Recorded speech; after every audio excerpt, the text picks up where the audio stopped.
Assalamualaikum warahmatullahi wabarakatuh. Waalaikumsalam warahmatullahi wabarakatuh. Baik, sebelum kita memulai pembelajaran pada hari ini, silahkan diawali dengan berdoa terlebih dahulu. Silahkan dipimpin. Teman-teman, mari kita sebelum mulai pembelajaran pada hari ini, yang akan kita berdoa terlebih dahulu. Berdoa menurut yang masing-masing, berdoa mulai.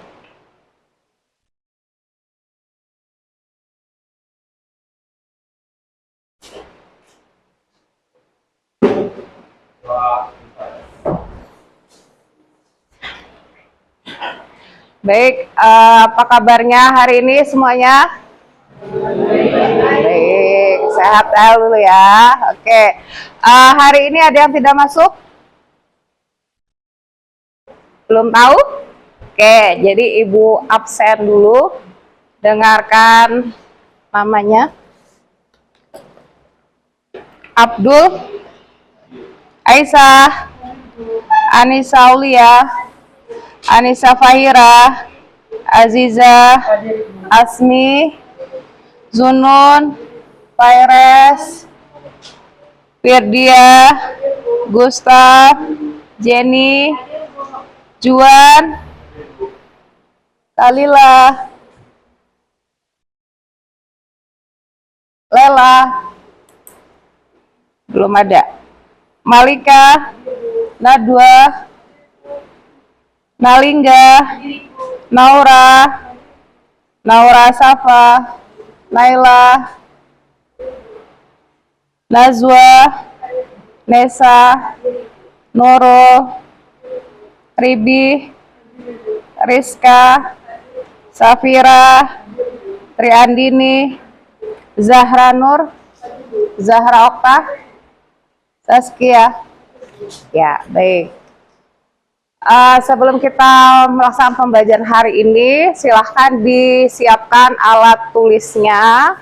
Kemudian dilihat lagi kanan kiri. Apakah ada sampah atau tidak? Kalau ada sampah silahkan diambil, dibuang. Ya, kita ciptakan suasana kelas yang sehat, suasana kelas yang bersih, supaya pembelajarannya jadi lebih nyaman.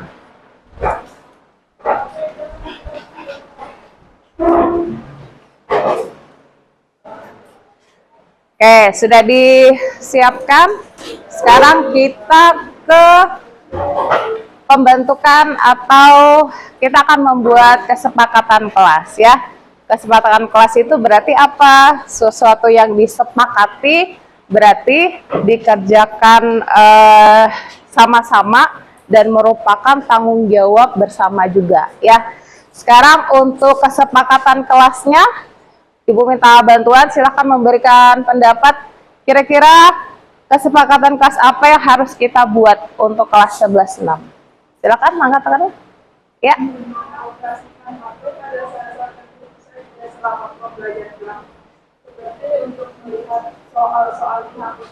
Iya, baik, terima kasih. Jadi mengaktifkan handphone itu sesuai dengan arahan dari guru ya. Jadi kalau tidak ada arahan untuk mengerjakan soal melalui handphone, handphonenya disimpan saja. Terima kasih ya. Ada lagi? Ayo, kesempatan kelas, silakan. Memakai seragam sekolah yang sopan dan rapi serta memenuhi standar ketentuan. Oke, terima kasih. Memakai seragam yang rapi, yang sesuai dengan standar ketentuan yang sudah ditetapkan oleh sekolah. Ada lagi yang lain? Ya.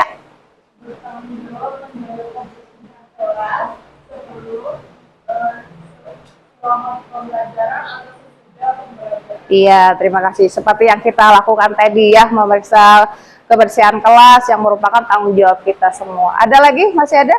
Ya. Membuat suasana belajar yang kondusif, nyaman, dan tentram agar pembelajaran Oke, jadi menciptakan suasana yang kondusif ya. Jadi itu adalah kesepakatan yang kita buat bersama, dan kita buat bersama berarti itu adalah tanggung jawab atau menjadi tugas kita sama-sama ya. Nah, kemudian Sekarang Ibu ke poin yang persepsi yang akan Ibu berikan dulu. Persepsi materi, jadi materi cakupan kita yang akan kita bahas pada pertemuan hari ini ya, itu adalah materi tentang pembangunan ekonomi. Sekarang kita kaitkan dulu pembangunan ekonomi dalam kehidupan sehari-hari. Oke, ini ada beberapa pertanyaan. Jadi kalau kita melihat contoh dari pembangunan ekonomi yang ada di Indonesia. Yang pertama, mengapa pembangunan ekonomi harus dilakukan oleh setiap negara? Kira-kira apa sih alasannya? Silakan, yang berpendapat silakan Bu. Ya. Pembangunan ekonomi itu adalah oleh setiap negara karena pembangunan ekonomi itu penting untuk meningkatkan kesejahteraan negara, mendorong pertumbuhan ekonomi, mengurangi kesenjangan dan mendukung stabilitas sosial. Oke, mendukung stabilitas sosial. Baik, terima kasih Abdul. Kemudian poin kedua, apa sih ciri-ciri dari pembangunan ekonomi yang ada di Indonesia? Bisa menyebutkan apa sih ciri-cirinya? Iya, silakan. Jadi, ciri-ciri dari pembangunan ekonomi di Indonesia itu ada 5. Yang pertama, adanya pertumbuhan ekonomi dan stabilitas. Yang kedua, adanya diversifikasi ekonomi. Yang ketiga, adanya pembangunan infrastruktur. Yang keempat, adanya perkembangan SDM. Yang kelima, atau yang terakhir, adanya pengelolaan SDA secara berkelanjutan. Oke, terima kasih Ais. Sekarang yang poin ketiganya, apa sih kaitan antara pertumbuhan ekonomi dengan pembangunan ekonomi? Apa sih hubungannya? Kira-kira ada tidak ya? Silakan. Iya, silakan. Pertumbuhan ini kan kaitan secara erat, namun keduanya memiliki perbedaan konsep. Yang pertama itu pertumbuhan ekonomi mengacu pada peningkatan output dan pendapatan nasional suatu negara selama periode tertentu. Biasanya diukur melalui indikator seperti produk domestik bruto atau PDB. Yang kedua itu pembangunan ekonomi mencakup konsep yang lebih luas. Selain peningkatan PDB, pembangunan ekonomi juga melibatkan peningkatan kualitas hidup masyarakat seperti pendidikan, kesehatan, infrastruktur, distribusi pendapat yang lebih merata, dan pengurangan. Iya, baik. Jadi sebenarnya ada perbedaan konsep ya. Kalau kita mengetahui perbedaannya secara definisinya antara pembangunan dengan pertumbuhan itu berbeda ya. Itu tadi bentuk persepsi yang Ibu lakukan. Sekarang kita melakukan ice breaking dulu ya sebagai bentuk motivasi dalam pembelajaran kita. Jadi dengarkan Ibu. Ibu akan memberikan aba-aba ketika Ibu mengatakan majukan ekonomi, kalian menjawab wujudkan mimpi ya. Kita coba dulu dengan suara yang keras, dengan semangat yang membara gitu ya. Kita melaksanakan ice breaking hari ini. Oke, siap-siap. Majukan ekonomi. Wujudkan mimpi. Tepuk tangan. Oke, mantap. Ya, kita lanjutkan lagi setelah persepsi. Nah, jadi tujuan pembelajaran kita hari ini ya ada 3. Jadi tujuan pembelajaran itu tidak hanya dari segi kognitifnya ya, tapi dari segi sikap dan keterampilan juga ada penilaiannya ya.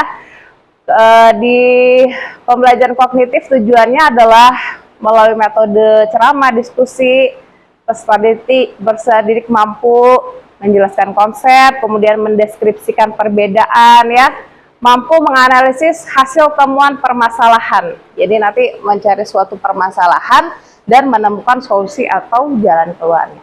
Ini sikapnya dibentuk adalah sikap kreatif ya.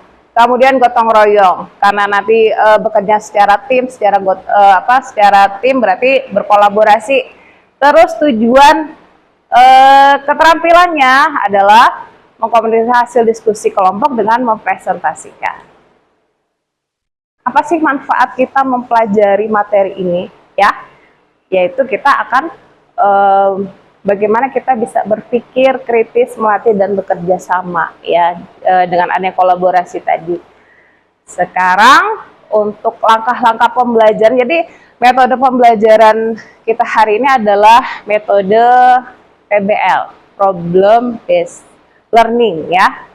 Nah, langkahnya dimulai dari orientasi, kemudian mengorganisasikan ya, kemudian mengembangkan dan penyajian hasil, kemudian pembimbingan, kemudian yang terakhir adalah analisis dan evaluasi.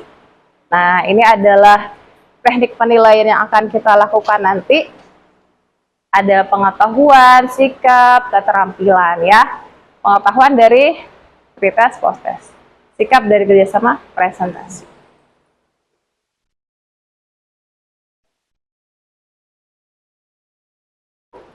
Ya, salam. Lela, kenapa terlambat? Ketiduran, Bu. Oh, dia. Tidak. Ayo, lain kali tidak boleh ketiduran lagi. Cari tempat duduknya ya. Oke, cari dulu tempat duduk. Baik, kita lanjutkan lagi setelah teknik penilaian. Nah, sekarang untuk memulainya kita coba mengerjakan pretest. Pretestnya sudah Ibu kirimkan di grup WA. Silahkan dikerjakan dulu ya. Google Form-nya silahkan dikerjakan.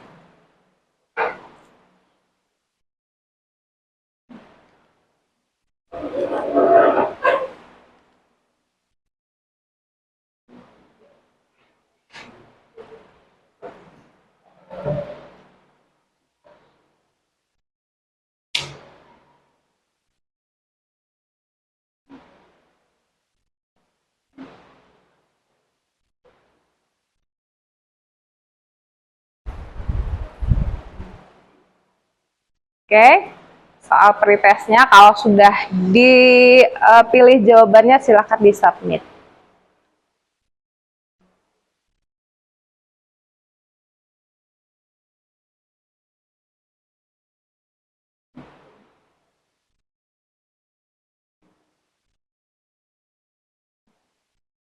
Sudah di-submit kalau sudah selesai?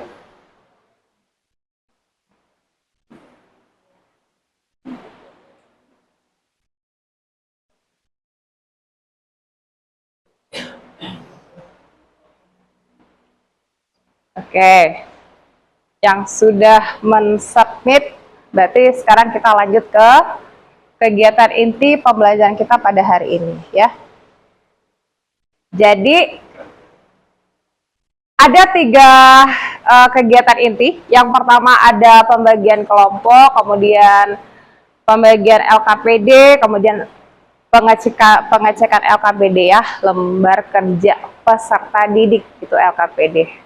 Nah, tadi kan kita menggunakan PBL, Problem Based Learning ya. Jadi ada masalah di sini, kemudian mengorganisasi peserta didik, membagi kelompok ya. Nah, yang pertama adalah kita menonton video dulu tentang salah satu komponen dari pembangunan ekonomi.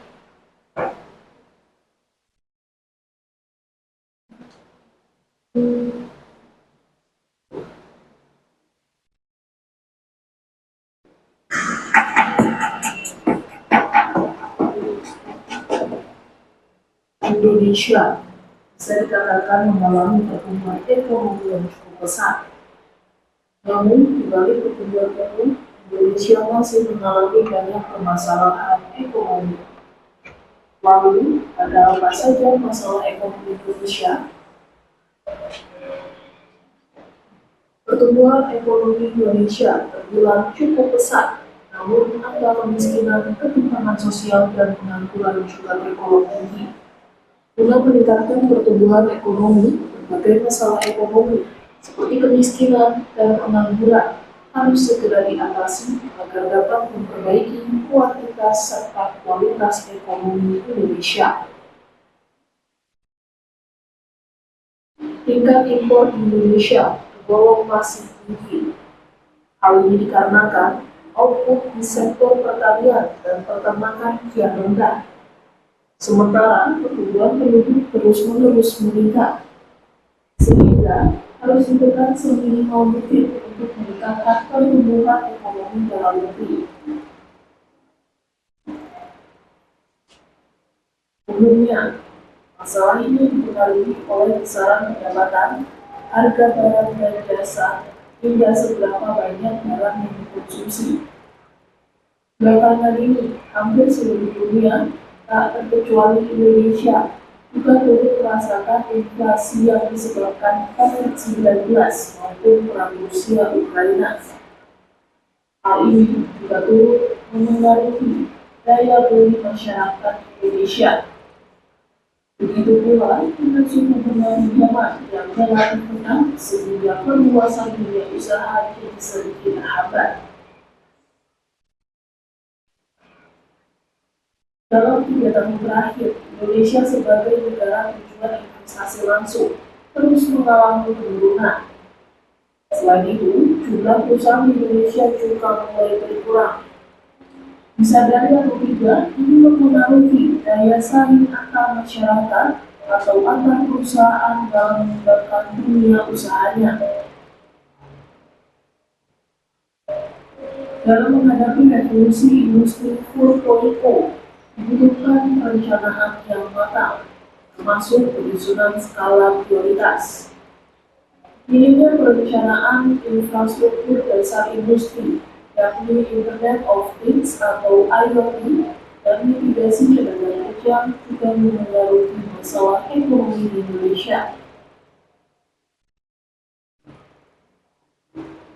Penurunan subsidi energi dalam beberapa tahun terakhir turut mempengaruhi kondisi ekonomi Indonesia. Padahal, untuk memenuhi kebutuhan masyarakat akan energi, seharusnya pemerintah lebih tepat sasaran dalam menentukan mana yang berhak menerima subsidi. Pendapatan pemerintah melalui pajak juga mengalami penurunan. Di sisi lain, rasio utang terhadap produk domestik bruto mengalami peningkatan. Akibatnya, beban pembayaran bunga utang terhadap budget pemerintah pusat jauh lebih tinggi dari yang seharusnya.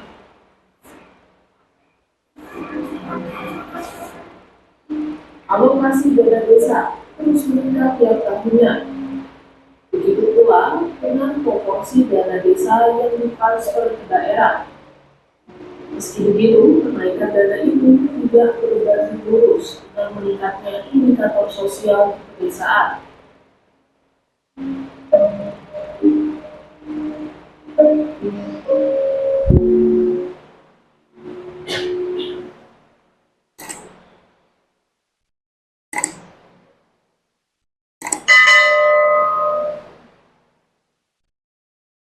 Baik, langkah kedua dalam sistem atau pembelajaran PBL itu adalah orientasi pada masalah. Tadi yang pertama sudah kita menyimak video yang sudah ditayangkan. Sekarang kita waktunya untuk bergabung dengan kelompok masing-masing ya. Kelompoknya masing-masing yang sudah kita bentuk pada pertemuan sebelumnya. Jadi sekarang silakan duduk sesuai dengan kelompoknya masing-masing. Silakan. Silakan. Di balik kursinya bergabung dengan kelompoknya.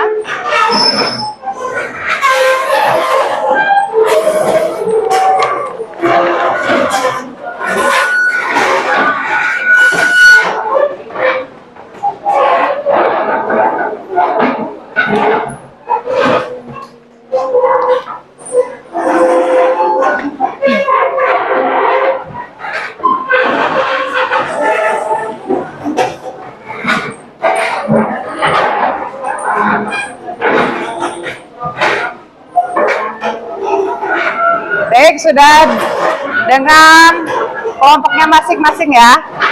Ibu bagikan untuk LKPD-nya. LKPD-nya nanti silahkan diisi. Berapa orang? Berapa orang? Berapa orang? Berapa sih? Oke. Berapa orang di sini? 3. Sama-sama berapa? 5. 3.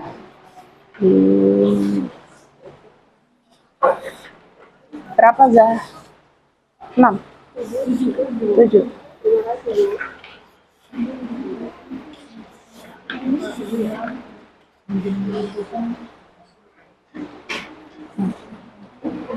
Ya. Oke, di LKPD yang sudah tersedia itu silakan disebutkan nama anggota kelompoknya, kemudian di situ ada capaian pembelajaran kita hari ini, kemudian ada tujuan, kemudian ada alat media, petunjuk kegiatannya. Tadi setelah menyimak video yang sudah ditayangkan, kemudian mendiskusikan poin-poin, kemudian mencari permasalahan pembangunan ekonomi dan cara mengatasinya ya. Silahkan didiskusikan dengan kelompoknya masing-masing. Silahkan.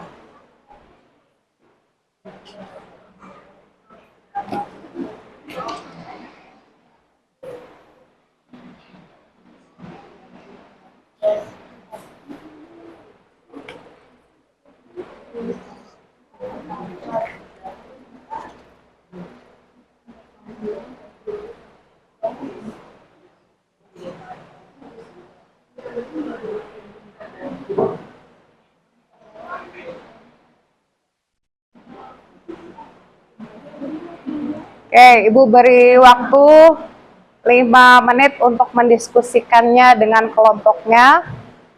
Ya.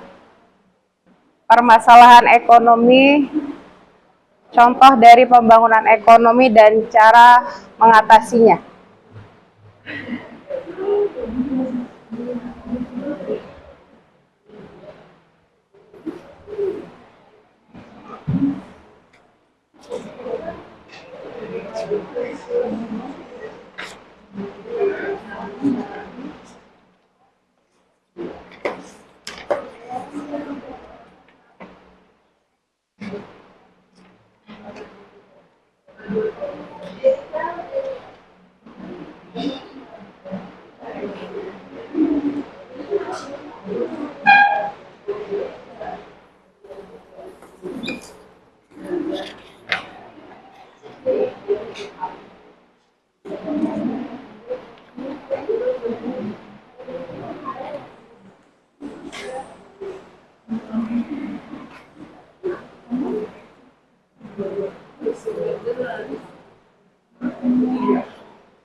Silakan didiskusikan. Kalau ada kesulitan bisa ditanyakan.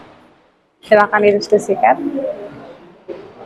Yang presentasi nanti yang baca semuanya Perwakilan saja. Majunya nanti semua yang presentasikan satu. Poin-poinnya saja ya.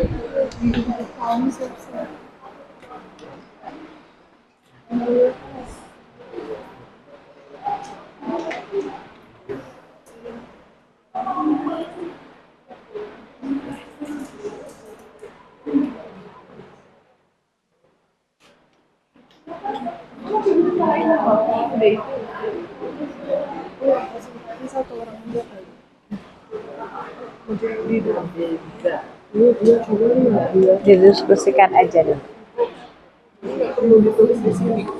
Di belakangnya bisa. Tapi kalau sudah tersedia nggak usah print.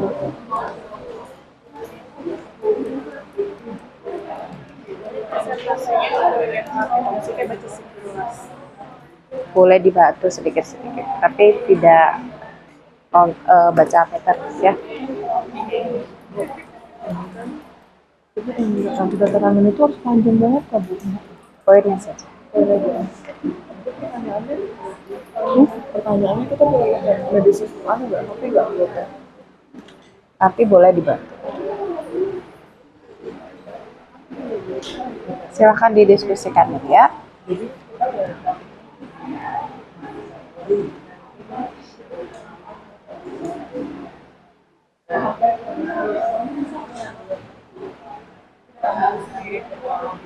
Saya udah kita bagi aja.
Untuk petunjuknya sudah jelas ya? Sudah. Oke.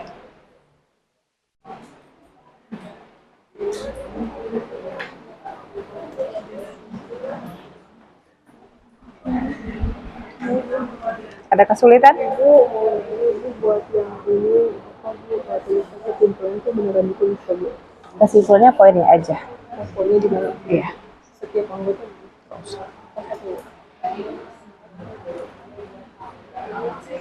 Bisa di belakangnya ya.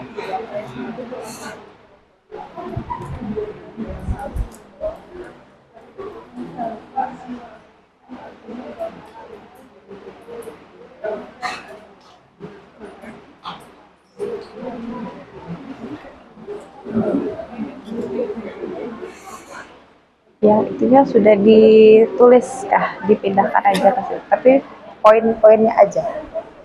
Ya. Oh ya, saya.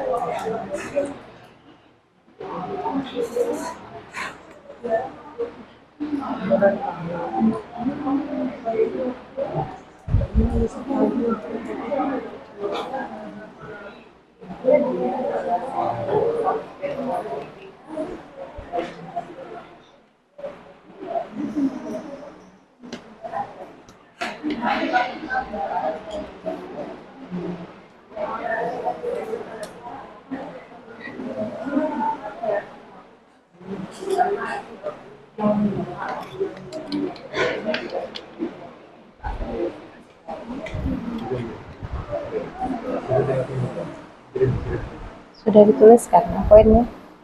Yang poinnya udah. Poinnya udah.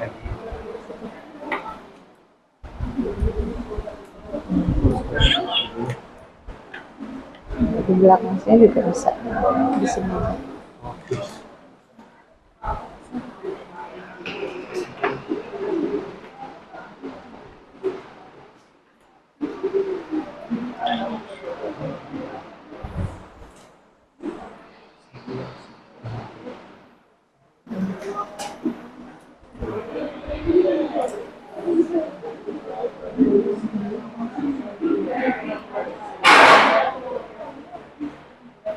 Sudah selesai? Ada yang sudah selesai kelompoknya?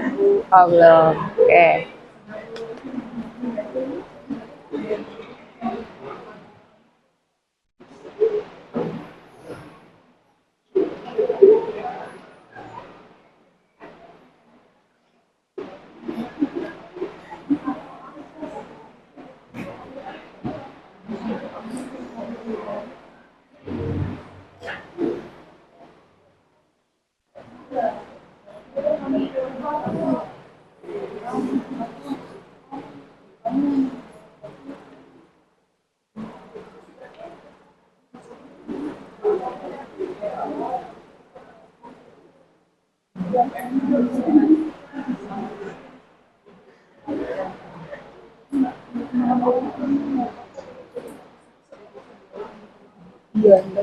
Yang tadi hasilnya seberapa? Yang hasil diskusinya mana? Kita inflasi deflasi itu sudah sama ini ya penanganannya. Sama penanganan, sama ada contoh kasus juga. Oh, ada contoh kasus. Oke. Berarti kelompok ini sudah selesai. Oke.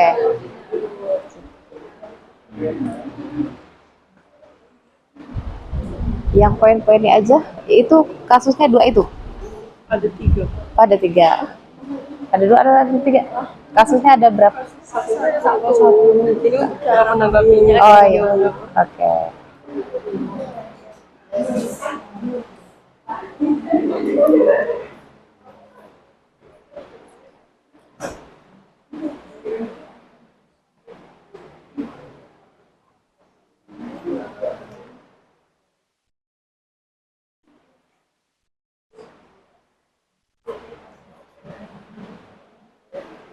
Angkat tangan kelompok yang sudah selesai. Kelompok berapa?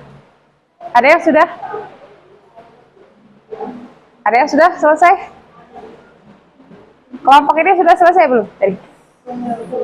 Sudah atau belum? Sudah. Oke, satu kelompok sudah. Kelompok yang lainnya belum? Oke. Ya. Bu beri waktu beberapa menit menyelesaikannya.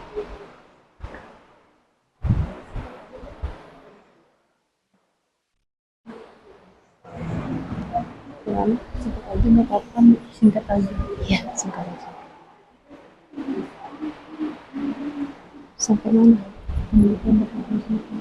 Oke.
Kan permasalahannya apa tadi? Yang impor bidang?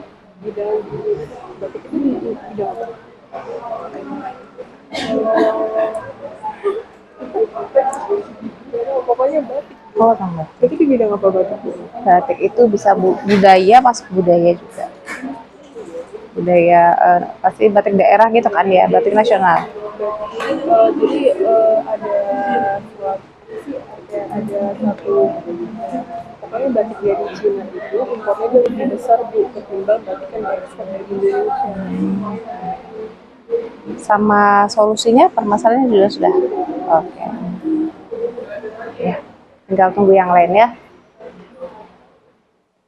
Ini tadi masalahnya apa ya ini? Daya saing ya? Daya saing. Iya. Terus itu ininya solusinya ada berapa? Ada kasus nyatanya juga, ada contoh? Ada.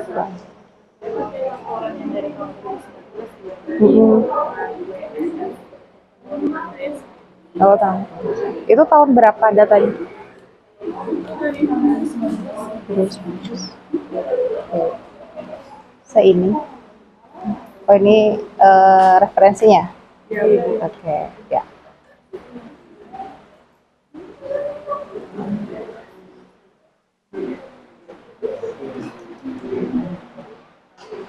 Mana sudah tadi?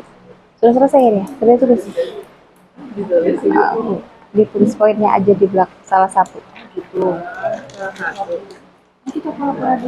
Terus yang yang kayak diskusikan tadi apa? Kalian masalahnya apa? kita masalahnya kemiskinan dan ekonomi. Oh ya, jadi kemiskinan solusinya dari pihak pemerintah atau menurut pendapat kalian? Bisa sih Bu dari pemerintah. Dari pemerintah bisa. Kalau dari kalian sendiri?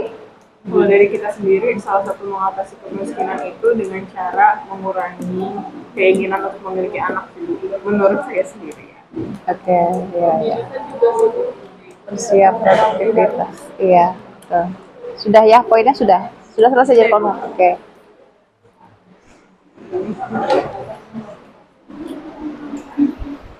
Sudah kan ya? Nanti siap-siap. Berarti kalau presentasinya nanti dinyalakan ya. Nanti kalau sudah siap, Ibu persilahkan ya.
Yang presentasikan siapa? Oh iya. Maju semua, cuma nanti Rizka yang menyampaikan ya. Nanti kalau ada yang bertanya dibantu juga ya.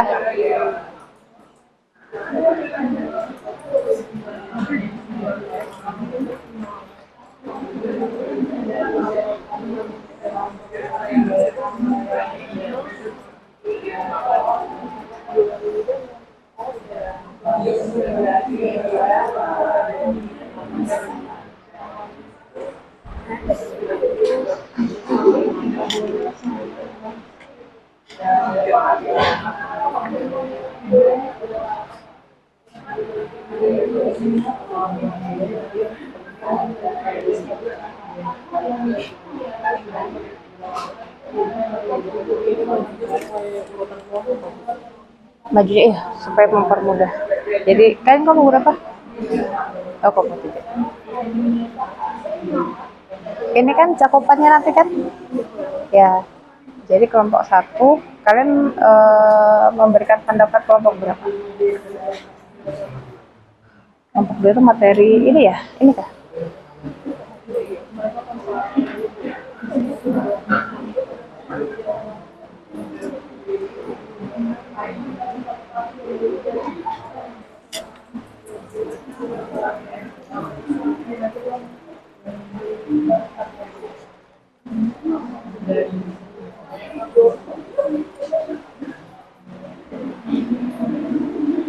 Sudah selesai semua kelompok? Angkat tangan kelompok yang sudah. Oke, ini sudah? Oke, ini sudah. Oke, baik. Kita ke pembahasannya ya. Berarti kita sekarang ke pengembangan dan penyajian hasil ya. Tadi sudah menyimak video yang sudah ditayangkan, kemudian kalian mendiskusikan, menentukan apa sih permasalahan atau permasalahan pembangunan ekonomi yang ada di video tersebut. Kalian juga sudah mendiskusikannya dengan teman-teman satu kelompok ya. Sekarang waktunya kita untuk mempresentasikan apa yang sudah kalian diskusikan dengan kelompok. Kita mulai dari kelompok 1 ya. Nanti kelompok 1 maju, silakan kelompok-kelompok lain memberikan masukan, memberikan penyanggahan ya apabila ada pendapat yang berbeda. Silakan kelompok 1. Silakan maju semua.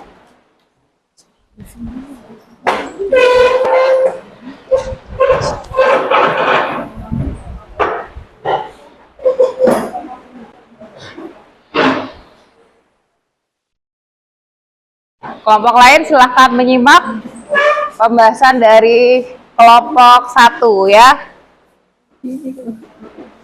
Ya, silahkan dibuka dulu silau ya. Ini bisa dong. Oke, silakan. Assalamualaikum warahmatullahi wabarakatuh. Waalaikumsalam.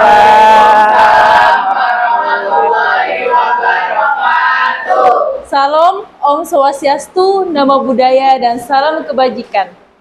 Yang kami hormati kepada Ibu Ida selaku guru mapel ekonomi kelas 11-6 dan juga semua para teman-teman yang saya sayangi.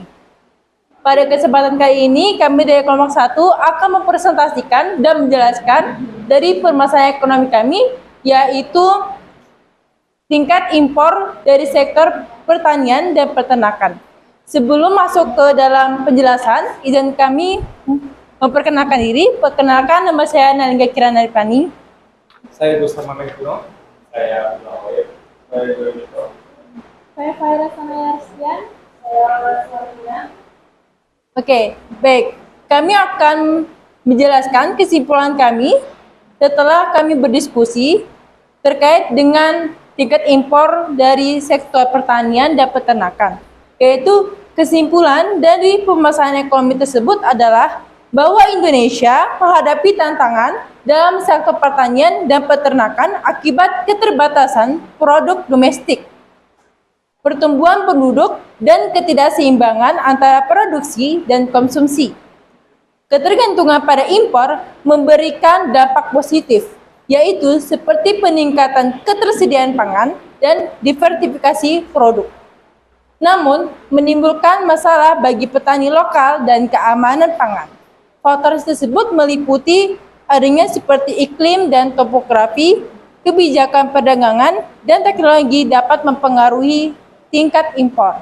Sedangkan solusi dari kami yang telah kami diskusikan, yaitu pertama peningkatan produktivitas dan efisien produksi, perbaikan infrastruktur, penguatan riset dan inovasi pertanian, reformasi kebijakan subsidi dan insentif, penguatan sektor hilir dan rantai nilai, pendidikan dan pelatihan petani dan peternak, perbaikan akses pengetahuan petani tentang pengelolaan bisnis dan akses ke pasar. Sekian dari kami. Sebelum kami tutup, apakah dari teman-teman sekalian ada saran, tanggapan, atau pertanyaan? Kami persilahkan.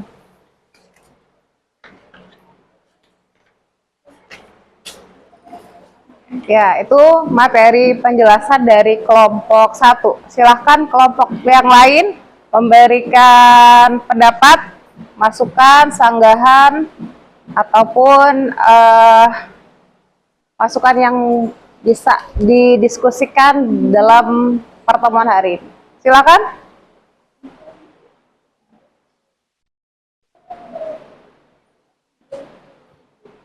Silakan. Kelompok berapa? Atau menambahkan saja juga boleh. Silakan.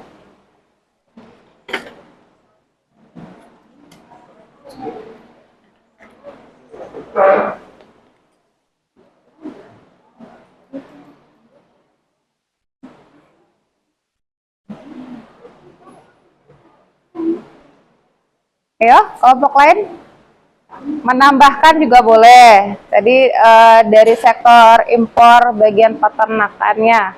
Ada yang mau tambahkan? Kelompok 2. Ini kelompok 2. 5. Kelompok 2 yang mana? Oke, silakan. Ada yang tambahin? Ayo. Ada yang mau ditambahkan dari penjelasan materi kelompok 1?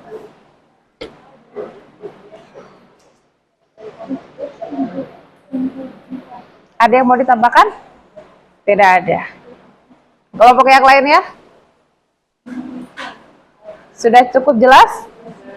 Oke, kalau sudah cukup jelas silahkan ditutup. Baik, jika tidak ada pertanyaan lagi, kami izin untuk menutup. Sekian dari kami. Wassalamualaikum warahmatullahi wabarakatuh. Salam Santihom, Namo Buddhaya, dan salam kebajikan. Waalaikumsalam warahmatullahi wabarakatuh. Oke, kita beri aplaus untuk kelompok ini.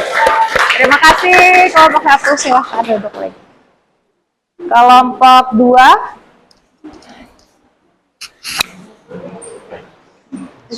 Ini mati. Mati. Baik.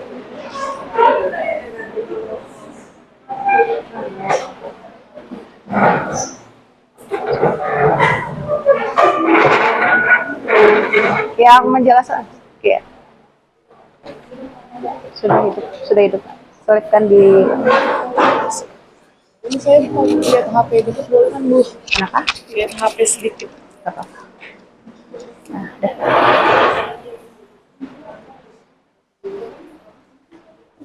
Oke, silakan kelompok lain untuk menyimak. Baik, Assalamualaikum warahmatullahi wabarakatuh. Waalaikumsalam. Selamat siang Ibu Ida dan teman-teman semuanya. Kami dari kelompok 2 akan mempresentasikan hasil diskusi kami. Sebelumnya perkenalkan, nama saya Zaskia Putri Novianti. Saya Nisa Aulia Putri, saya Kalian Fatika Ramadhani, saya Gisa Fahina, saya Malvila Diana. Dan salah satu anggota kami, Yanisa Sabrina, tidak dapat hadir. Baik, langsung saja dimulai. Jadi diskusi yang kami ambil yaitu rendahnya daya saing. Sebelumnya, apa sih pengertian dari daya saing itu? Daya saing adalah kemampuan suatu individu, organisasi, atau negara untuk bersaing secara efektif di pasar, baik dalam hal produk, layanan, maupun inovasi. Dan kami memilih salah satu kasus yang pernah terjadi di Indonesia tentang rendahnya daya saing. Salah satu laporannya adalah penurunan peringkat daya saing di Indonesia dalam laporan WMF terjadi karena produktivitas sumber daya manusia yang dianggap kalah dengan negara lain. Kadin Indonesia menyatakan bahwa produktivitas sumber daya manusia Indonesia belum memenuhi standar yang dibutuhkan oleh industri. Oleh karena itu, Presiden Joko Widodo menekankan pendidikan kualitas SDM sebagai prioritas utama pembangunan dalam 5 tahun yang akan datang untuk meningkatkan daya saing Indonesia di tingkat global. Bagaimana cara mengatasi rendahnya daya saing? Berikut adalah langkah-langkah yang dapat kita ambil. Yang pertama adalah meningkatkan infrastruktur. Infrastruktur yang memadai menjadi kunci dalam meningkatkan daya saing ekonomi Indonesia. Pemerintah harus memperbaiki infrastruktur yang ada dan membangun infrastruktur yang baru, seperti jalan raya, pelabuhan, dan bandara. Yang kedua, meningkatkan investasi dan riset dan pengembangan teknologi. Investasi dalam riset dan pengembangan teknologi menjadi penting dalam meningkatkan daya saing ekonomi Indonesia. Pemerintah harus memberikan dukungan dan insentif bagi perusahaan-perusahaan yang berinvestasi dalam riset dan pengembangan teknologi. Yang ketiga adalah meningkatkan kualitas sumber daya manusia. Kualitas sumber daya manusia menjadi faktor penting dalam meningkatkan daya saing ekonomi Indonesia. Pemerintah harus meningkatkan kualitas pendidikan dan keterampilan sumber daya manusia, sehingga dapat memenuhi kebutuhan industri dan meningkatkan produktivitas. Baik, sekian dari pemaparan hasil diskusi kami. Apakah dari teman-teman kelompok lain ada saran atau pendapat? Baik, saya persilahkan.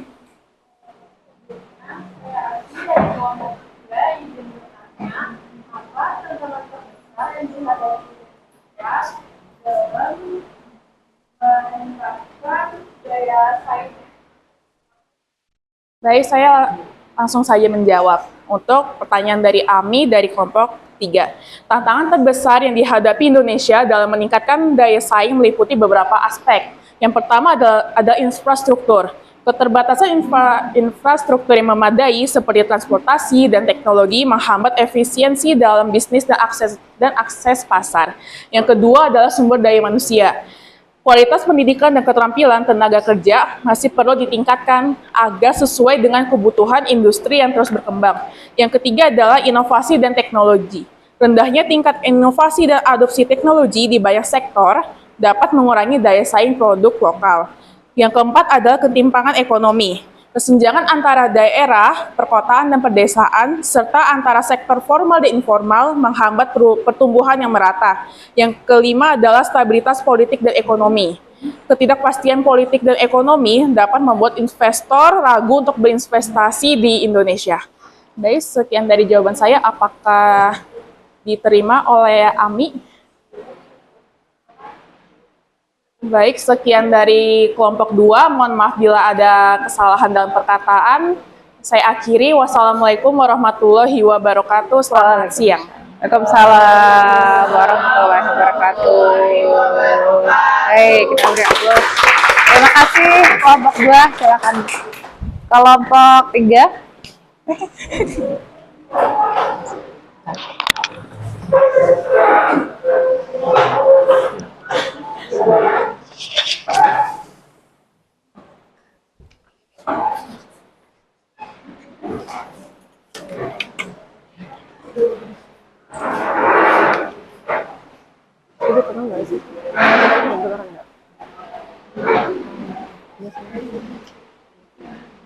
Assalamualaikum warahmatullahi wabarakatuh. Waalaikumsalam warahmatullahi wabarakatuh. Selamat siang semuanya. Yang terhormat kepada Bu Ida selaku guru ekonomi kelas kita dan teman-teman yang saya cintai. Pada kesempatan kali ini, kelompok kami akan mempresentasikan hasil diskusi yang telah kami lakukan. Contoh yang kami ambil yaitu pertumbuhan ekonomi dan impor di bidang budaya. Sebelum masuk ke dalam penjelasan materi, izinkan kelompok kami memperkenalkan diri terlebih dahulu. Dimulai dari saya, perkenalkan nama saya Malika Safa Aurelia.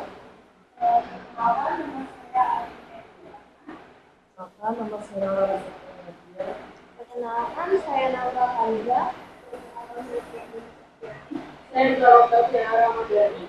Oke, sekarang kita masuk ke dalam materi. Kira-kira kalian udah tahu nggak sih pertumbuhan dan impor itu apa?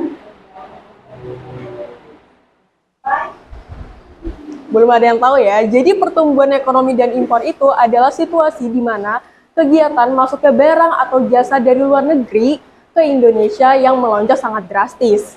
Nah, hal tersebut dapat mempengaruhi perekonomian yang ada di Indonesia, atau bisa dibilang dia memberikan dampak buruk terhadap perekonomian yang ada di Indonesia. Salah satu contoh yang kita ambil yaitu ada di bidang kebudayaan, yang dimana batik dari Cina ini diimpor dan dia tuh bisa memperturun produksi yang ada yang dia bisa memperturun produksi yang batik yang ada di Indonesia.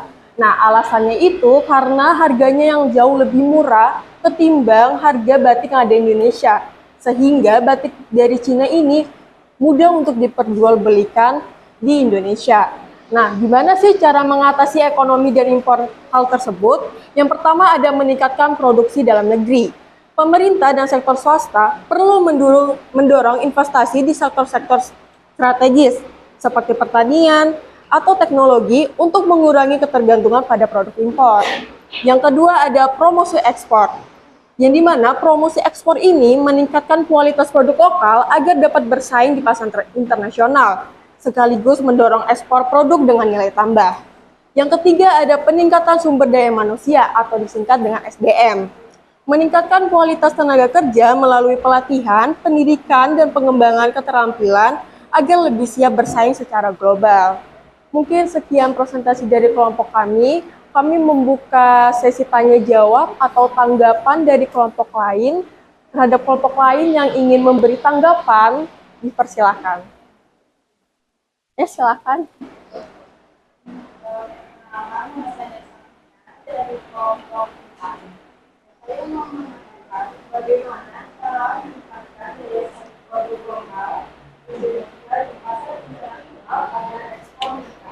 Oke, baik, terima kasih. Pertanyaannya langsung.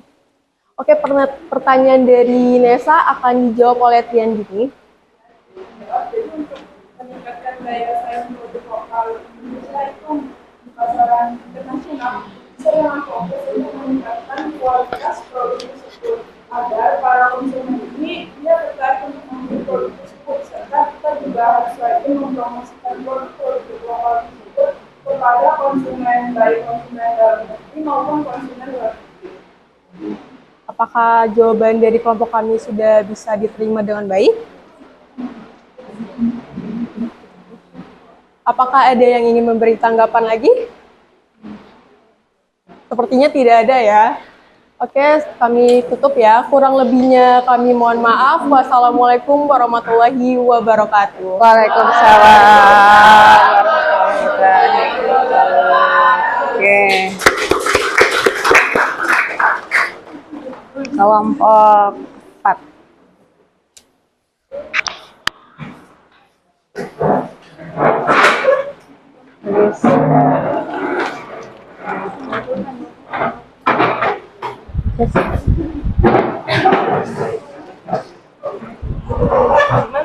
Di JPT.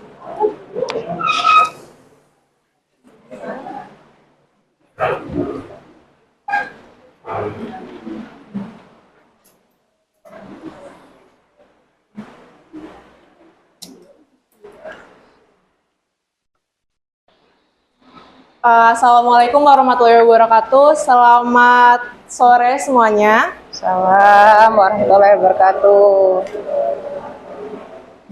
Oke, pada kesempatan kali ini kami dari kelompok 4 akan menjelaskan lebih lanjut terkait sejumlah permasalahan dalam pembangunan ekonomi. Salah satunya adalah inflasi dan deflasi yang saat ini dialami oleh Indonesia. Kelompok 4 sendiri terdiri dari saya, Rizka Melia, lalu ada Zahra, ada Firdia, Nesa, Jenny, Nazwa, dan juga Aziza. Oke, kami langsung ke pembahasan materi saja untuk mempersingkat waktu.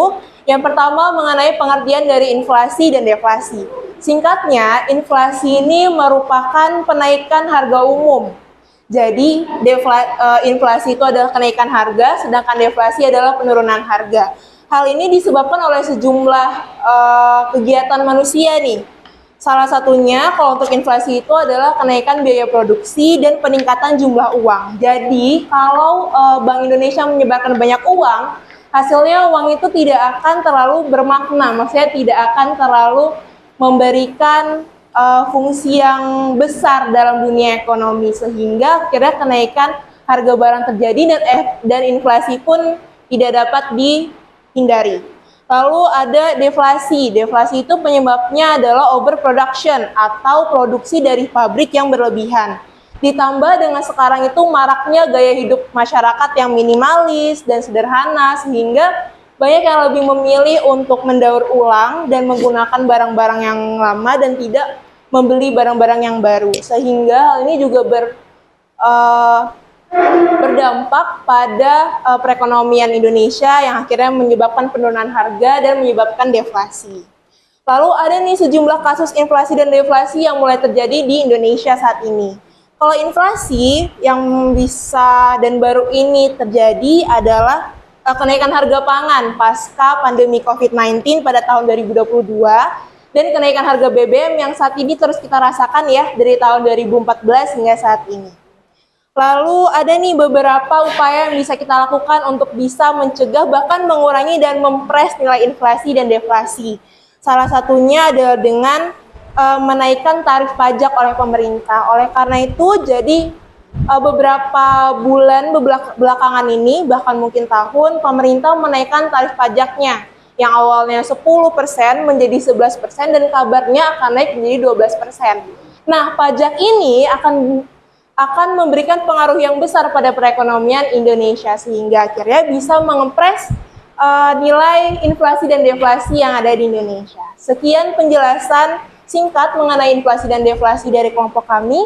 Apabila ada kelompok yang ingin bertanya, menambahkan atau memberikan saran, kami persilahkan.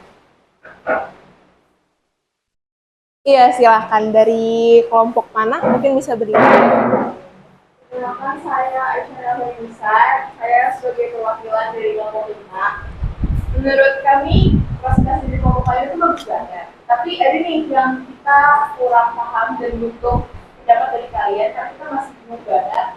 Apa sih dari kalian pribadi contoh nyata atau contoh aja dari inflasi dan deflasi yang terjadi di Indonesia atau di negara-negara lain? Oke, terima kasih Aisyah. Sebelumnya izinkan kami diskusi sebentar ya untuk bisa menjawab pertanyaan dari Aisyah.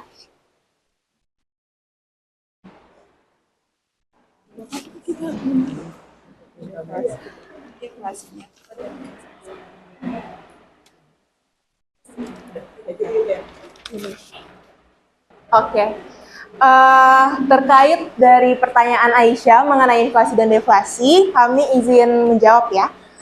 Inflasi ini tadi sebelumnya udah disampaikan bahwa terjadi pada tahun 2022 ada kenaikan harga pangan. Makanya jika teman-teman mungkin beli jajan ya, dulu kan kalau misalnya kita kecil tahun 2016, 17, waktu TK, waktu SD, kita beli jajan itu banyak. Maksudnya kita beli 1000 itu udah bisa dapat banyak, ST 1000 tuh udah bisa kayak sekantong banyak banget. Nah sekarang itu udah enggak. Nah itu adalah contoh nyata dari inflasi. Terus itu pada tahun 1966 kita juga pernah loh mengalami inflasi sebanyak 653,3% kala itu. Karena ada perubahan kedudukan politik. Setelah itu juga ada ketidakstabilan kebijakan ekonomi kala perang Vietnam saat itu. Lalu menanggapi deflasi, nah kabarnya selama 5 bulan belakangan ini dari Mei hingga September 2024 pasca perpindahan Presiden Republik Indonesia tercatat bahwa terjadi deflasi dan deflasi ini merupakan deflasi terdalam kala pemerintahan Jokowi saat ini dengan tingkat 0,12%, namun ini hanya terjadi selama 5 bulan ya, jadi sekitar pada periode Mei hingga September 2024. Itu data yang kami dapat sampai saat ini. Terima kasih untuk kelompok Aisyah, kelompok 5, terima kasih. Jika ada yang bertanya, untuk membersihkan waktu kami tutup saja ya. Terima kasih untuk tanggapannya, perhatiannya, kurang lebihnya kami mohon maaf. Wassalamualaikum warahmatullahi wabarakatuh. Selamat sore semuanya. Waalaikumsalam warahmatullahi wabarakatuh.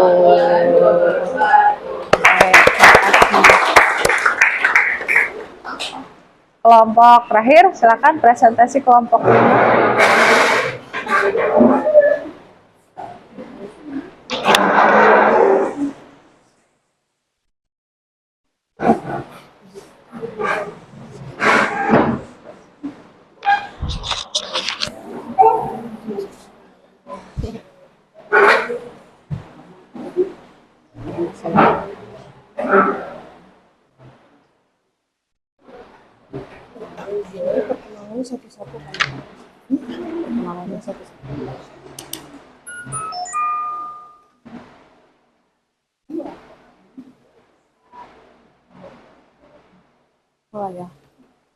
Assalamualaikum warahmatullahi wabarakatuh. Waalaikumsalam warahmatullahi wabarakatuh.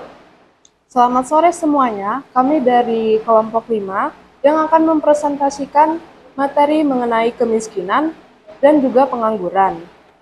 Kami kelompok 5 yang beranggotakan saya sendiri Nadwa Hidisaki Siregar, Saya Aisyah Naila Hirunisa. Saya Nurul Aisyah. Saya Naila Nabila. Baik, materi yang pertama kita mulai yaitu kemiskinan. Jadi, kemiskinan adalah masalah yang kompleks dan sudah berlangsung lama di Indonesia. Penyebab utamanya meliputi ketidakmerataan pendidikan, rendahnya akses terhadap pendidikan dan lapangan kerja yang layak sangat sedikit, sehingga menimbulkan banyaknya pengangguran. Urbanisasi yang pesat juga menciptakan ketimpangan antara daerah perkotaan dan pedesaan. Meski pemerintah telah menjalankan berbagai program bantuan seperti BLT, PKH, PIP, dan sembako, tantangan seperti infrastruktur yang tidak merata serta distribusi sumber daya yang tidak adil masih menghambat pengentasan kemiskinan di seluruh negara Indonesia. Nah, kita sebagai generasi muda ada baiknya kita mempelajari bagaimana sih cara mengatasi kemiskinan tersebut agar tidak terjadi lagi di masa yang akan datang. Yang pertama, peningkatan akses pendidikan dengan memastikan semua orang memiliki akses pendidikan yang berkualitas bisa membantu mengurangi pengangguran. Faktanya, menurut laporan UNESCO, setiap tahun tambahan pendidikan bagi seorang pekerja meningkatkan penghasilannya sebesar 10%. Yang kedua, pengembangan keterampilan atau skill. Melalui program pelatihan keterampilan, masyarakat dapat belajar keterampilan baru yang dibutuhkan oleh industri atau pasar kerja yang sedang berkembang. Faktanya, di beberapa negara, program pelatihan keterampilan terbukti menurunkan tingkat pengangguran sebanyak 15%. Yang ketiga, memberdayakan UMKM. Mendukung usaha mikro kecil dan menengah atau UMKM melalui pembiayaan, pelatihan bisnis, dan akses ke pasar dapat menciptakan lebih banyak lapangan pekerjaan. Di Indonesia, UMKM menyumbang sekitar 60% dari PDB dan mempekerjakan 97% dari total tenaga kerja. Yang keempat, kebijakan subsidi atau bantuan sosial. Dengan memberikan bantuan langsung seperti subsidi atau bantuan sosial kepada masyarakat miskin, bisa membantu mereka memenuhi kebutuhan dasar. Faktanya, program bantuan langsung tunai atau BLT di Indonesia telah terbukti mengurangi kemiskinan sebesar 1,3% selama pelaksanaannya. Yang kelima, menciptakan lapangan kerja melalui investasi. Pemerintah bisa menarik investasi asing atau meningkatkan investasi dalam negeri yang dapat menciptakan lapangan kerja baru. Faktanya, dalam beberapa tahun terakhir, investasi di sektor infrastruktur telah membuka ribuan pekerjaan baru di negara berkembang. Yang keenam, program jaminan sosial. Sistem jaminan sosial yang baik seperti asuransi kesehatan dan pensiun bisa mengurangi beban masyarakat miskin dan mengurangi risiko jatuh ke dalam kemiskinan. Faktanya, negara-negara yang memiliki sistem jaminan sosial yang kuat, seperti negara-negara di Skandinavia, cenderung memiliki tingkat kemiskinan yang sangat rendah. Dan yang terakhir, reformasi pajak dan distribusi kekayaan. Caranya dengan perbaiki sistem perpajakan untuk memastikan bahwa pajak digunakan secara adil dan untuk mendukung program-program kesejahteraan sosial bisa membantu mengurangi ketimpangan ekonomi. Faktanya, negara dengan sistem pajak progresif cenderung memiliki kesenjangan ekonomi yang lebih kecil dan tingkat kemiskinan yang lebih rendah. Jadi mengatasi kemiskinan dan pengangguran membutuhkan upaya dari berbagai pihak, termasuk pemerintah, sektor swasta, dan juga masyarakat. Solusi yang efektif seringkali melibatkan kombinasi berbagai kebijakan dari pendidikan hingga investasi agar masalah ini bisa diatasi secara menyeluruh. Sekian presentasi dari kelompok kami. Apakah ada yang ingin bertanya atau memberikan tanggapan? Kami persilakan ya. Silakan dari kelompok lain memberikan tanggapan, pendapat. Silakan.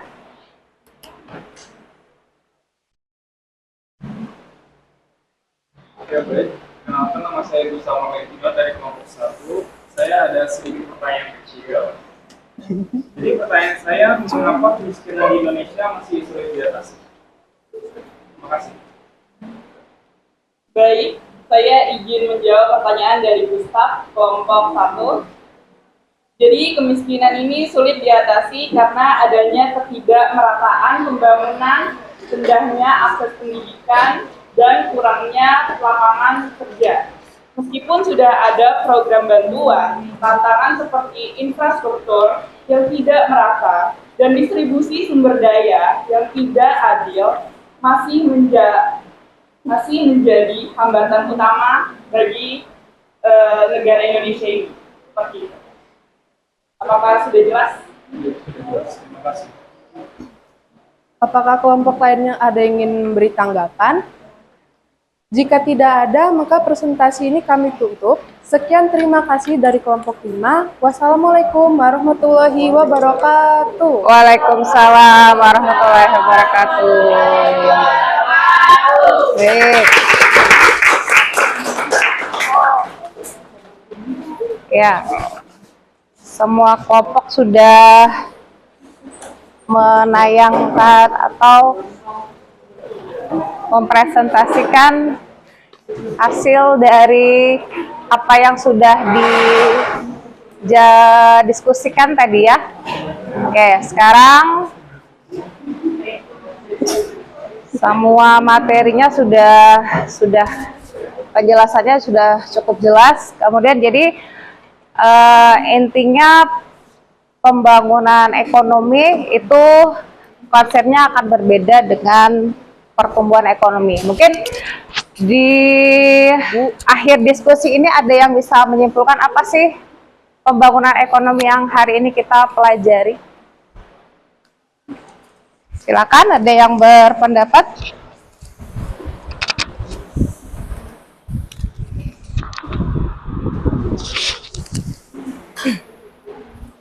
Baik, jadi kesimpulan pada permasalahan ekonomi ini adalah kita mempelajari bahwa Indonesia bisa dikatakan mengalami pertumbuhan ekonomi yang cukup pesat. Namun di balik pertumbuhan itu Indonesia masih mengalami banyak permasalahan ekonomi. Lalu, jadi semua masalah ekonomi ini bahwa pertumbuhan ekonomi itu terbilang cukup pesat karena angka kemiskinan, ketimpangan sosial, dan pengangguran juga tergolong tinggi.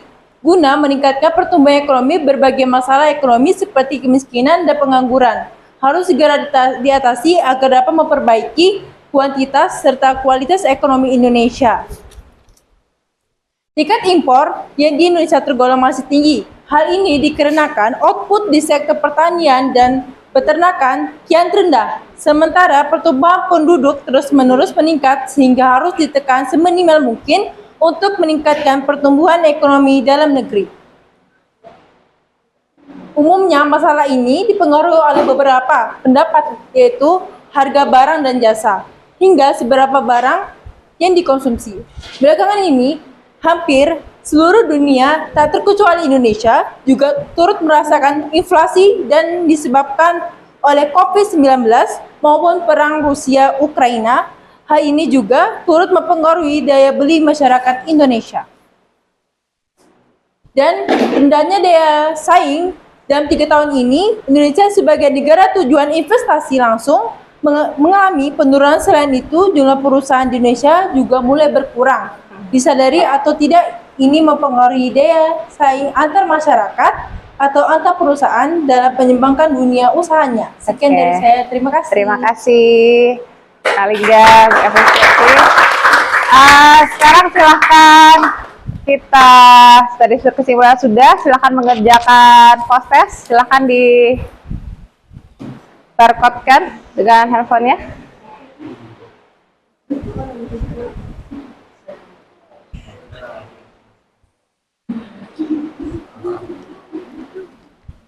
Udah?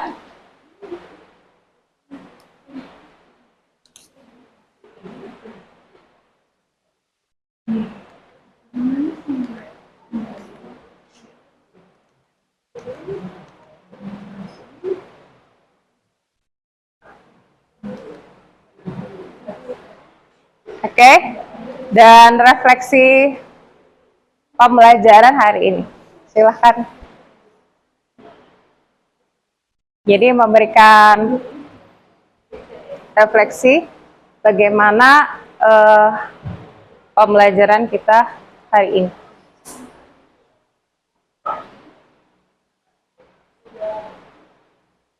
Sudah selesai?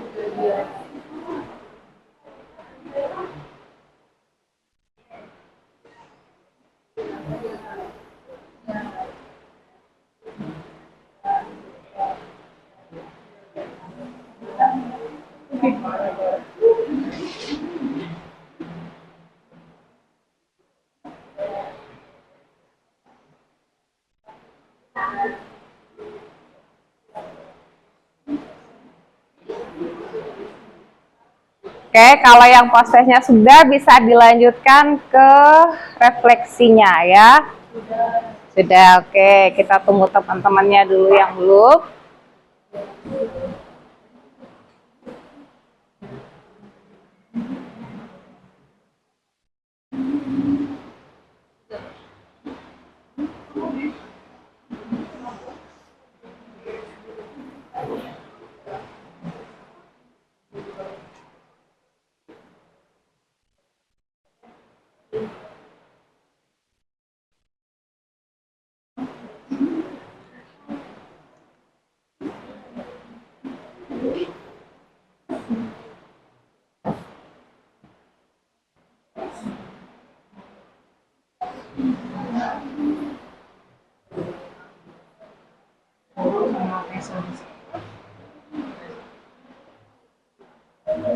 Jangan lupa di submit supaya jawabannya terbaca ya. Jawabannya tersimpan dan terbaca.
Tadi mulainya setengah 12. Mulainya setengah 12.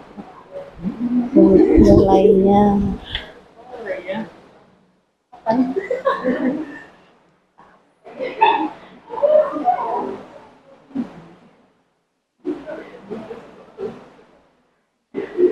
Sudah selesai? Coba angkat tangan yang sudah selesai mengisi post test dan refleksinya. Nah ini refleksinya berarti di dalamnya berbagai emot ini ya, menggambarkan apakah paham atau dia bingung ya. Di sini sudah menggambarkan apa yang sudah kalian isi ya tadi itu.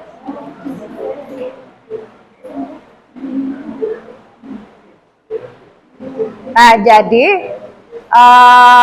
penugasan di akhir itu nanti Ibu memberikan link quizzes ya. Nanti silahkan dikerjakan. Kemudian materi kita untuk pertemuan selanjutnya, materi pertumbuhan ekonomi sudah ya kan?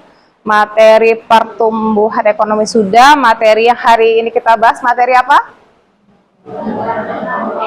Oke, pembangunan ekonomi. Pembangunan ekonomi sudah bisa membedakan ya konsepnya tadi ya. Jadi kalau yang pertumbuhan konsepnya gimana, yang pembangunan konsepnya bagaimana. Jadi rencana tindak lanjut pembelajaran untuk pertemuan selanjutnya ya, itu kita akan mempelajari materi tentang ketenaga kerjaan. Jadi nanti kalau ketenaga kerjaan di dalamnya mencakup para pengangguran. Jadi pengangguran itu ada jenis-jenisnya nanti ya, tergantung dari pembagiannya berdasarkan apa, seperti itu. Nah, disiapkan juga untuk referensi buku digitalnya ya, atau mungkin sumber-sumber referensi lain yang bisa kalian bawa pada pertemuan selanjutnya ya. Materi kita tadi materi apa? Ya, pembangunan ekonomi. Coba sekarang kalau Ibu minta satu lagi memberikan kesimpulan secara keseluruhan pada materi hari ini. Tadi sudah Nalingga, Ibu butuh satu lagi. Ayo, silakan, silakan. Poin dari pembangunan aja, pembangunan ekonomi. Melihat dari contohnya tadi permasalahan atau mau membahas dari permasalahan itu yang sudah kalian bahas tadi, solusinya sudah kalian tampilkan kan, sudah kalian diskusikan. Apa kesimpulannya? Ayo, silakan.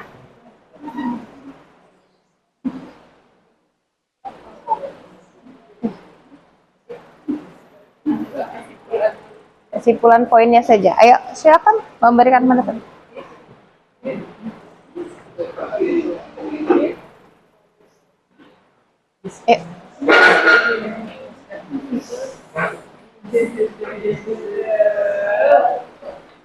Jadi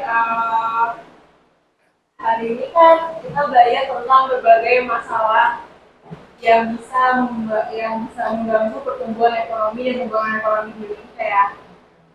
Nah, di sini tuh saya dapatkan ada berbagai cara dan berbagai sudut pandang dari setiap kelompok dalam menanggapi setiap permasalahan ekonomi yang ada di Indonesia. Yang mana akhirnya permasalahan yang kita anggap sepele ini, mulai dari cara kita melihat mata uang, cara kita melihat bagaimana siklus dan roda produksi suatu barang itu bekerja, lalu sesimpel bagaimana kita menghabiskan uang kita, itu ternyata berdampak pada pembangunan ekonomi dan akhirnya berdampak pula pada tingkat perekonomian yang ada di Indonesia. Lalu saya juga bisa melihat berbagai macam cara untuk bisa mengatasinya, mulai dari mengatasi inflasi, deflasi, lalu bisa beragam cara untuk bisa mengatasi kemiskinan, pengangguran, dan lain sebagainya. Jadi saya bisa mengerti materi dengan baik melalui diskusi secara lisan juga, lalu dengan metode ceramah dari ibu dan presentasi oleh kelompok ini. Saya paham. Baik, terima kasih. Ada lagi mungkin yang putranya? Atau mau menambahkan saja? Ayo, silakan berpendapat. Bukakan pendapatnya, silakan. Ayo, ayo.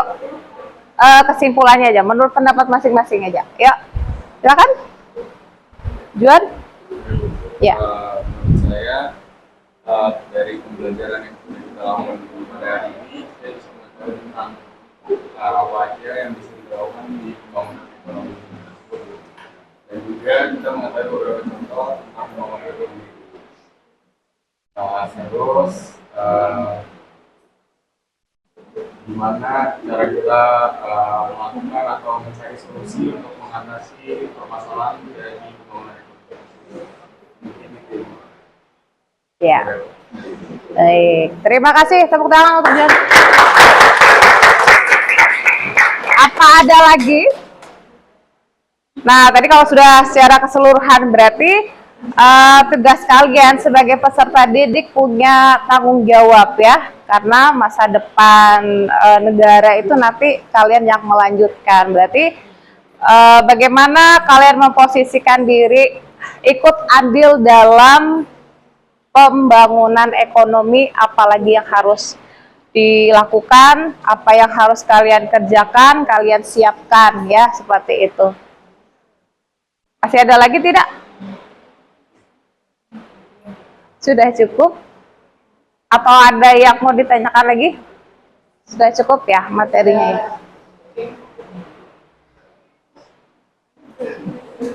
Mau ice breaking yang tadi? Mau yel ya yang tadi, coba. Kalau yang tadi kan kita di awal nih. Sekarang Ibu mau dengar suaranya di akhir-akhir pembelajaran. Masih ingat tadi kalimatnya apa? Ibu bilang apa? Majukan ekonomi. Wujudkan mimpi. Oke, kita coba ya. Majukan ekonomi. Wujudkan mimpi.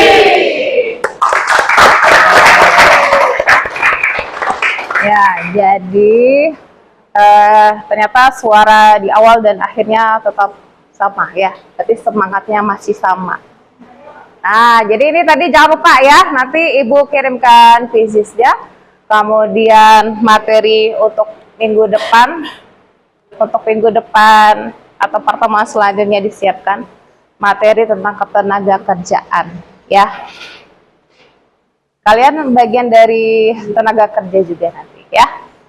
Baik, kita sudah berada pada akhir pembelajaran kita hari ini ya. Semoga apa yang sudah kita kerjakan, apa yang sudah kita laksanakan, dimulai dari pendahuluan, inti ya, dan penutup hari ini, semuanya dapat bermanfaat untuk kita semuanya ya. Kalau ada kekurangan dari Ibu atau misal kekurangan dalam hal penyampaian atau misalnya materi yang masih kurang jelas, mudahan bisa kurang lebih dimaafkan ya. Oke, kita akhiri dulu. Kita akhiri untuk pertemuan hari ini. Silahkan ditutup dengan berdoa. Tadi kita awali dengan berdoa, berarti kita sebagai manusia yang beragama, kita tutup kembali dengan berdoa. Silakan.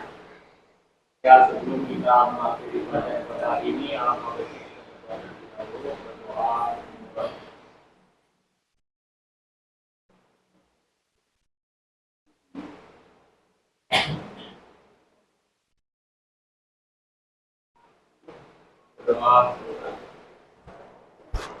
Baik, terima kasih atas kesempatan kehadirannya, kemudian pembelajaran hari ini yang menyenangkan. Menyenangkan bukan? Majukan ekonomi. Wujudkan mimpi. Oke. Majukan ekonomi.